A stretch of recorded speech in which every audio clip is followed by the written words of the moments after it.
नमस्कार विद्यार्थियों, वेद व्यास क्लासेज में आपका स्वागत है।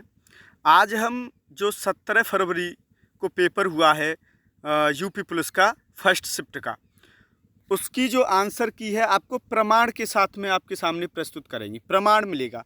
तो आप जानते हैं जैसा ये पेपर था, तो जो विवादित प्रश्न है उन पे एक विवादित प्रश्न है जो डिलीट होगा, आप उसको भी देख लेना इसमें। तो देखिए ये पेपर है, आप जानते ही होंगे। और अब देखो, यहाँ से मैं वीडियो प्रारंभ कर रहा हूँ। जो प्रमाण आपके सामने है, देखो ये आया था, आपको पता है शशधर चांद से कहते हैं, और शशिधर शशिधर एक मात्रा का ही फर्क है। तो आप देख लेंगे ये वाला ऑप्शन उसमें राइट था। आप प्रमाण मिल रहा है आपको पुस्तक का, आप देख लेंगे। विद्यार्थियों, प्रमाण के साथ आंसर की देना, बहुत बुकों को पेजों को पलटना पड़ता है। तो आपको एक का प्रमाण मिल गया होगा। अब डिलीट कौन सा प्रश्न होगा? और देखो इसमें भी एक प्रश्न था, जैसे प्रकृति का अर्थ क्या होता है। मैंने ये प्राकृतिक एक स्वाभाविक भाषा है। अच्छा, और देखिए इसमें एक और था, देखो वर्ण और वर्ण क्या होते हैं, ये देख लेंगे आप। ये समझ रहे हैं ना, ये आया था उसमें। उसी के पार्ट में बुकों से प्रमाण आपके सामने प्रस्तुत कर रहा हूँ विद्यार्थियों, तो आप देख सकते हैं। अच्छा, एक समास आया था, फर्स्ट शिफ्ट वाले की बात कर रहे हैं, तो ये तत्पुरुष समास आप देख पा रहे होंगे यहाँ पे। रक्त रंजित, जैसे ये रक्त रंजित, ये वाला समास आया था। तो इसमें कौन सा समास से पूछा है? तो तत्पुरुष समास था, उसमें कोई दिक्कत वाली बात नहीं है। हालांकि सभी ने बताया था, मैं सिर्फ प्रमाण के ऊपर वीडियो बनाया है। आंसर की तो कल बहुत सारे यूट्यूबर चैनल हैं, उन्होंने डाल दी है, लेकिन मैं आपके सामने सिर्फ प्रमाण प्रस्तुत कर रहा हूँ। अच्छा, और भी किसी का प्रमाण आपको चाहिए? देखो प्रेमचंद की कहानियों के बारे में आया था, किसमें है? तो मानसरोवर। इसका एक और प्रमाण हम अन्य बुक से देंगे, तो आप देख लेंगे। अच्छा, और बात करें हम आगे वाले प्रश्न की, तो देखो मेघ और मेध आए थे उसमें, तो मेघ बादल और मेध यज्ञ को कहते हैं, आप देख लेना इसको, ये वाला। नेक्स्ट देखते हैं विद्यार्थियों।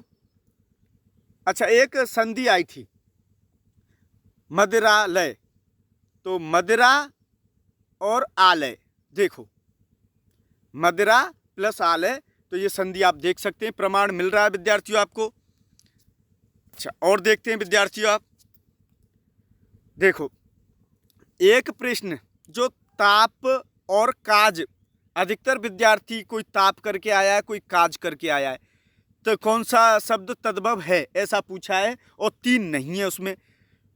लेकिन देखो ये आप देख रहे होंगे तद्भव है, और तद्भव में काज तद्भव होता है, इसका तत्सम कार्य होता है। तो आपको पता चल गया होगा विद्यार्थियों। अब मैं उसकी भी बात करेंगे, उसका भी हम प्रमाण देंगे, ताप क्यों नहीं है। अच्छा, एक प्रश्न था उद्धरण, और ये तो आप देख लेंगे, ये वाला प्रश्न आपके सामने है। हालांकि इसका तो प्रमाण मिल जाएगा आपको, और भी जगह मिल जाएगा। अच्छा, नेक्स्ट देखते हैं। देखो एक अलंकार था, उसमें आया है कि किसमें समान धर्म होता है, तो देखो उपमा अलंकार है ये, और समान धर्म आपका यहाँ होता है, देख लेंगे। आगे चलते हैं विद्यार्थियों। देखो चमड़ी जाए पर दमड़ी न जाए, बहुत कंजूसी, उसका ये वाला आंसर राइट आंसर होगा, आप देख लेना। नेक्स्ट देखते हैं। देखो फिर एक है मुहावरा, ये है वो लोकोक्ति थी। ये देखो तिल का ताड़ करना, उसमें बनाना आया, छोटी सी बात को बढ़ा देना, तो आप देख लेंगे, वाक्य प्रयोग भी है इसका। नेक्स्ट देखते हैं विद्यार्थियों। देखो वो ताव और ताप वाला जो प्रश्न में बात कर रहा था आपसे, तो देखो जो ताप होता है ये तत्सम शब्द है, ताप तत्सम, ध्यान रखना ये। और ताप जो होता है वो तद्भव होता है, तद्भव, ये आपके सामने है। बुक का वो कोई चाहिए प्रमाण तो मैं दे दूंगा आपको, ये सभी बुकों से ही है। अब देखो समुद्र के पर्यायवाची कौन सा है, ऐसा आया पूछने के लिए प्रश्न, तो रत्नाकर मैंने टिक कर दिया पहले से ही। समुद्र का पर्यायवाची रत्नाकर होता है, कोई दिक्कत वाली बात नहीं है। कुछ विद्यार्थी ऐसे होते हैं, सर हमें प्रमाण नहीं दिया, हम कैसे भरोसा करें? आप इस चैनल पर भरोसा कर सकते हैं विद्यार्थियों। अब देखो कमल का पर्यायवाची आए थे, कमल के, तो देखो राजीव और नलिन किसके पर्यायवाची हैं? दोनों ही कमल के पर्यायवाची हैं। ये नलिन न है और थोड़ा सा मिसप्रिंट है यहाँ पे, कोई दिक्कत वाली बात नहीं है विद्यार्थियों। अब देखिए ये जो प्रश्न है आपका डिलीट होगा। परोक्ष के विलोम शब्द कौन कौन से होते हैं? तो परोक्ष के दोनों ही विलोम शब्द होते हैं, अप्रोक्ष और प्रत्यक्ष। डिलीट होगा ये प्रश्न, डिलीट करने योग्य, डिलीट करने योग्य प्रश्न है ये। अच्छा आगे बात करते हैं विद्यार्थियों।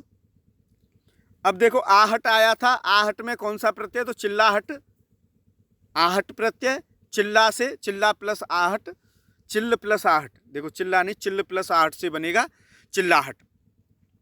तो आप देख लेंगे प्रमाण मिल रहे हैं विद्यार्थियों आपको। देखो लूसेंट से है ये प्रमाण, आगे जैसे लिख रहा है यहाँ पे। तो ईशान होता है, ये वाला आंसर आप देख सकते हैं। जो विवादित प्रश्न है, जो आपको भरोसा नहीं हो रहा है, उसके लिए देखो प्रेमचंद की, हालांकि हम उसका प्रमाण दे चुके हैं लेकिन फिर भी अन्य बुक से हम दे रहे हैं। मानसरोवर में प्रेमचंद की जो कहानियाँ सम्मिलित हैं वो मानसरोवर के 8 खंडों में संकलित हैं। नेक्स्ट देखिए, एक पश्चिमी हिंदी के अंतर्गत कौन सी बोली आती है? ये प्रश्न था। थोड़ा सा यहाँ पे आपको कम दिखाई दे सकता है। तो हरियाणवी को बांगरू कहते हैं और बांगरू भाषा उसमें दे रखी है। तो इसका पश्चिमी हिंदी के अंतर्गत कौन सी बोली आती है आपका प्रश्न था। तो बांगरू आपका राइट आंसर हो जाएगा। आज के लिए विद्यार्थियों बस इतना ही, और सिर्फ आपके सामने मुझे प्रमाण प्रस्तुत करने से वो मैं आपको दिखा चुका हूँ। और भी अगर आपको कोई समस्या है या कोई प्रमाण आप मांगना चाहते हैं तो आप कमेंट बॉक्स में कमेंट आप अवश्य कर सकते हैं। बहुत बहुत धन्यवाद सभी विद्यार्थियों के लिए। आज के लिए बस इतना ही विद्यार्थियों।